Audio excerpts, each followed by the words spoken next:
Capítulo 5. De vuelta a este lado de la puerta. Como el juego del escondite seguía en marcha, Edmund y Lucy tardaron un poco en localizar a los demás. Pero cuando por fin estuvieron todos juntos, lo que sucedió en la habitación grande donde estaba la armadura, Lucy exclamó: «Peter, Susan, es todo verdad. Edmund también lo ha visto. Hay un mundo al que se puede llegar a través del armario. Edmund y yo entramos. Nos encontramos allí, en el bosque. Anda, Edmund, cuéntaselos todo». «¿Qué es todo esto, Ed?», inquirió Peter.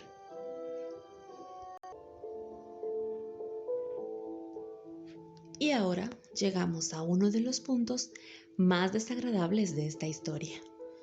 Hasta aquel momento, Edmund se había sentido mareado, malhumorado y molesto con Lucy por haber estado en lo cierto, pero todavía no había decidido qué hacer.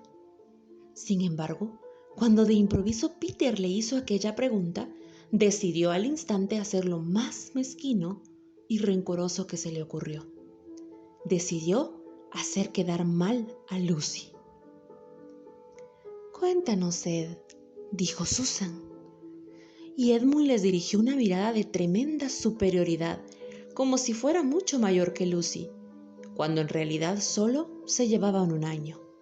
Seguida de una risita disimulada, declaró: «Sí, claro, Lucy y yo hemos estado jugando.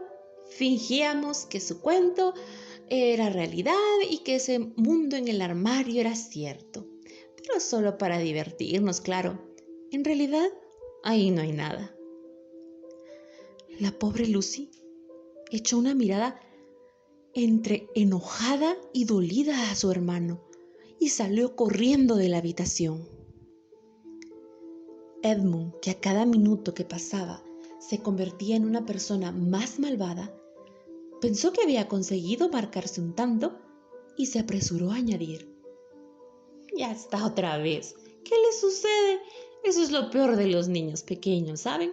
Siempre...» «Oye», lo interrumpió Peter, volviéndose contra él con ferocidad. «Cállate.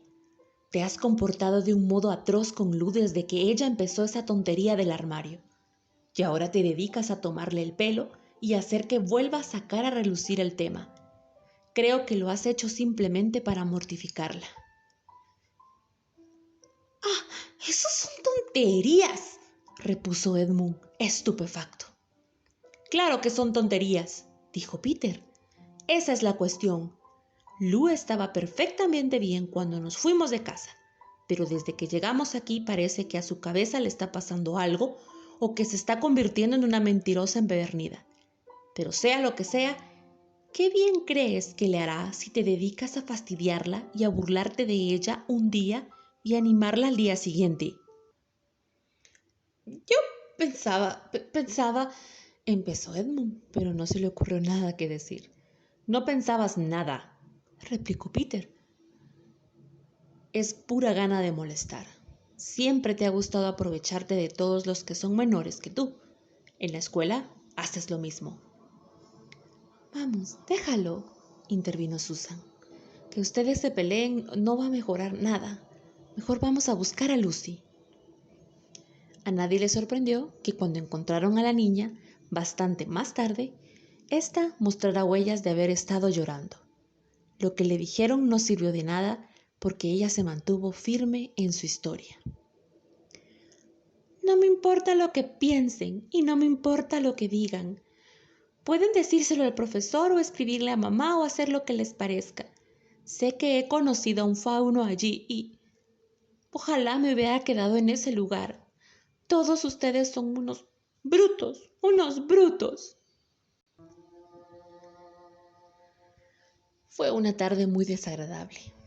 Lucy se sentía desdichada y Edmund empezaba a darse cuenta de que su plan no funcionaba tan bien como había esperado. Los dos mayores empezaron a pensar en serio que Lucy había perdido el juicio y se quedaron en el pasillo conversando en susurros hasta mucho después de que ella se hubiera ido a dormir.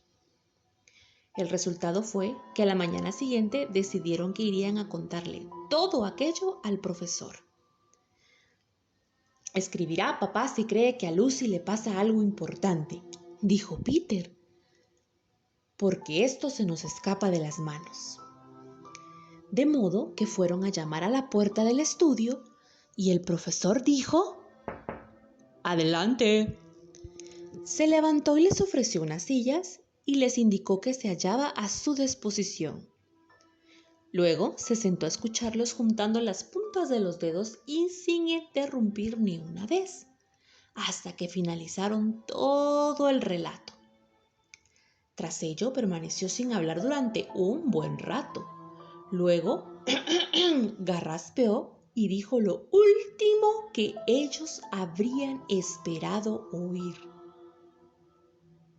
¿Cómo sabéis ustedes que la historia de vuestra hermana no es cierta? Bueno, pues empezó Susan, pero después se detuvo. Cualquiera podía ver por la expresión del rostro del anciano que éste hablaba totalmente en serio, de modo que Susan se tranquilizó y siguió. Pero Edmund dijo que solo estaban jugando. Esa es una cuestión, declaró el profesor, que desde luego hay que tener en cuenta, muy en cuenta. Por ejemplo,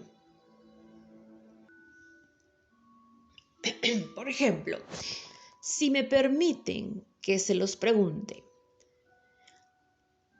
¿es bastante la experiencia que tienen ustedes para considerar a su hermano o su hermana como los más dignos de de crédito de todo lo que dicen? Quiero decir, ¿cuál de ellos creen ustedes que siempre dice la verdad? Eso es lo más curioso al respecto, señor, dijo Peter. Hasta ahora yo habría dicho que la que siempre dice la verdad era Lucy. ¿Y qué piensas tú, chiquilla?, inquirió nuevamente el profesor, volviéndose hacia Susan. Bueno, en general yo diría lo mismo que Peter, pero lo que dice no puede ser cierto. Todo eso del bosque y el fauno. Eso es más de lo que yo sé, indicó el profesor. Y una acusación de mentir contra alguien a quien siempre han considerado sincero es algo muy serio, algo realmente serio. Teníamos miedo de que no estuviera mintiendo a propósito, dijo Susan. Pensábamos que a Lucy podría pasarle algo grave. ¿Locura, quieren decir?, repuso el profesor con bastante frialdad. Pueden estar tranquilos. Basta con mirarla y hablar con ella para darse cuenta que no está loca. Pero entonces, dijo Susan, y se detuvo, pues nunca había soñado que un adulto pudiera hablar como el profesor y no sabía qué pensar. ¡Lógica!, dijo el profesor en parte para sí mismo. ¿Por qué no enseñan lógica en las escuelas de hoy en día? Existen solo 3 posibilidades, niños. O bien, su hermana miente, o está loca, o dice la verdad. Saben que no miente y resulta evidente para mí que no está loca. Por el momento, pues, y a no ser que aparezcan más pruebas, debemos dar por sentado que dice la verdad. Susan lo miró con fijeza y se sintió muy segura por la expresión de su rostro, de que no se burlaba de ellos. ¿Pero cómo podría ser cierto, señor?, quiso saber Peter. ¿Por qué dices eso?, le preguntó él. Bueno, por un motivo. Si es real, ¿por qué no encuentra todo el mundo ese país cada vez que va al armario? Quiero decir, cuando miramos no había nada, ni siquiera Lucy vio algo entonces. ¿Qué tiene eso que ver?, dijo el profesor. Bueno, señor, si las cosas son reales, están ahí todo el tiempo. ¿Eso crees?, insistió el anciano, y Peter no supo qué decir. Pero pero no hubo tiempo, protestó Susan. Lucy no tuvo tiempo de ir a ninguna parte. Incluso, aunque existiera ese lugar, salió corriendo detrás de nosotros en cuanto estuvimos fuera de la habitación. Fue en menos de 1 minuto, señor, y afirmó haber estado fuera durante horas. Eso es justo lo que hace que su historia probablemente sea cierta, repuso el profesor. Si realmente hay una puerta en esa casa, en esta casa, que conduce a otro mundo, y debo advertirles que esta es una casa muy extraña y que incluso yo sé muy poco sobre ella, sí, como digo, si entró en ese otro mundo, no me sorprendería en absoluto descubrir que en el otro mundo el tiempo fuera distinto del nuestro. De modo que por mucho que estuvieras allí, jamás ocuparías parte de nuestro tiempo. Por otro lado, no creo que muchas niñas de su edad pudieran inventar algo así por sí mismas. Si hubiera estado fingiendo, se habría ocultado durante un lapso razonable antes de salir y contar su historia. Pero, ¿en serio está diciendo esto, señor?, preguntó Peter. ¿Cree usted que podría haber otros mundos por todas partes, justo a la vuelta de la esquina, así como así? Nada es más probable, repuso él, quitándose los lentes para, a continuación, empezar a limpiarlos mientras murmuraba para sí. Me pregunto qué enseñan en la escuela en estos días. Pero, ¿qué podemos hacer?, quiso saber Susan, quien creía que la conversación empezaba a desviarse. Mi querida jovencita, contestó el profesor, mirándolos repentinamente a los dos con una expresión muy perspicaz. Existe un plan que nadie ha sugerido aún y que vale la pena poner en marcha. ¿Cuál?, inquirió ella. Intentar no meternos donde no nos llaman, declaró él, y ese fue el final de aquella conversación.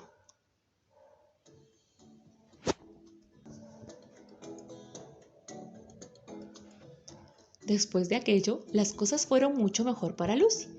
Peter se encargó de que Edmund dejara de burlarse de ella, y ni ella ni nadie tuvo ganas de hablar del armario, que se había convertido en un tema bastante incómodo.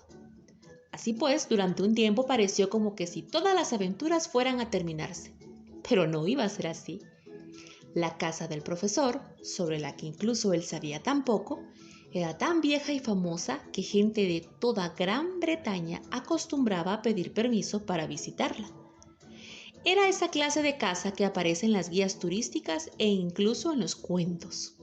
Y no era de extrañar, pues se contaban toda clase de cosas sobre ella, algunas más extrañas todavía que la que te cuento ahora, que cuando llegaban grupos de visitantes y solicitaban ver la casa, el profesor siempre daba permiso, y la señora Macready, el ama de llaves, los paseaba por ella, hablándoles de los cuadros y los escudos de armas y de los excepcionales libros de la biblioteca.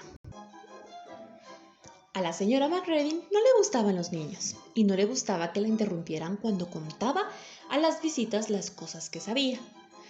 Por ese motivo, casi desde el primer día había dicho a Susan y a Peter, junto con muchas otras instrucciones: por favor, recuerden que deben mantenerse apartados siempre que acompañe a un grupo a visitar la casa. Como si alguno de nosotros deseara desperdiciar la mitad de la mañana arrastrándose por ahí con una multitud de adultos desconocidos, había comentado Edmund entonces, y los otros tres pensaban lo mismo. Así fue como las aventuras volvieron a iniciarse por tercera vez. Unas cuantas mañanas más tarde, mientras Peter y Edmund contemplaban la armadura y se preguntaban si podrían desmontarla, las dos niñas entraron corriendo en la habitación y anunciaron: ¡Cuidado, cuidado! ¡Ahí viene Macready! ¡Y con un grupo enorme! Hay que desaparecer, dijo Peter. Así que los 4 se marcharon por la puerta situada en el otro extremo de la habitación. Pero cuando salieron a la habitación verde y desde allí a la biblioteca, oyeron repentinamente voces por delante de ellos y comprendieron que la señora McCready debía de estar conduciendo al grupo de visitantes por la escalera trasera y no por la escalera principal como ellos habían supuesto. Después de eso, un poco porque perdieron la cabeza o porque la señora McCready intentaba atraparlos, o quizá por alguna magia de la casa que había despertado en ellos, los empujaba hacia ese lugar llamado Narnia.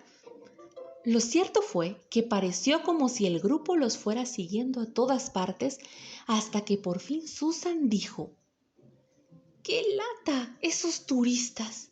Bueno, vamos a la habitación del armario hasta que hayan pasado. Nadie nos seguirá hasta allí. Sin embargo, nada más entrar, oyeron voces en el pasillo y luego a alguien que hurgaba en la puerta. Finalmente el picaporte empezaba a girar. ¡Rápido!, indicó Peter. No hay ningún otro sitio. Y abrió de par en par la puerta del armario. Los 4 se introdujeron apresuradamente en su interior y se sentaron allí, jadeantes en la oscuridad. Peter sujetó la puerta, pero sin cerrarla por completo, pues desde luego recordó, como cualquier persona sensata, que uno no debe jamás encerrarse en un armario.